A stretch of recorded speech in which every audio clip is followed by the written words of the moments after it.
السلام علیکم دوستو، آج کی ویڈیو میں جو حدیث میں آپ لوگوں کے سامنے بیان کرنے جا رہا ہوں، اسی سننے اور دیکھنے میں ہم سب کی کامیابی ہے۔ نحمدہ ونصلی علی رسولہ الکریم، اما بعد فاعوذ باللہ من الشیطان الرجیم، بسم اللہ الرحمن الرحیم۔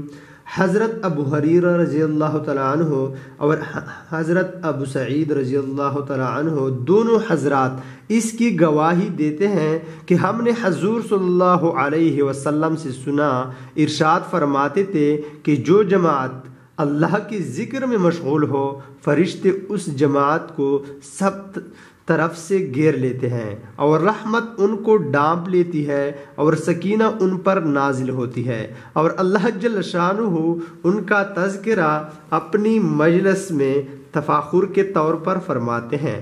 حضرت ابو ذر رضی اللہ تعالیٰ عنہ نبی اکرم صلی اللہ علیہ وسلم کا ارشاد نقل کرتے ہیں کہ میں تجھے اللہ کے تقوی کی وصیت کرتا ہوں کہ تمام چیزوں کی جڑ ہے، اور قرآن شریف کی تلاوت اور اللہ کے ذکر کا اہتمام کر کہ اس سے آسمانوں میں تیرا ذکر ہوگا اور زمین میں نور کا سبب بنے گا۔ اکثر اوقات چپ رہا کر کہ بلائی کے بغیر کوئی کلام نہ ہو، اور یہ بات شیطان کو دور کرتی ہے اور دین کے کاموں میں مددگار ہوتی ہے۔ زیادہ ہنسی سے بھی بچتا رہے کہ اس سے دل مر جاتا ہے اور چہرے کا نور جاتا رہتا ہے۔ جہاد کرتے رہنا کہ میری امت کی فقیری یہی ہے، مسکینوں سے محبت رکھنا، ان کے پاس اکثر بیٹھتے رہنا، اور اپنے سے کم حیثیت لوگوں پر نگاہ رکھنا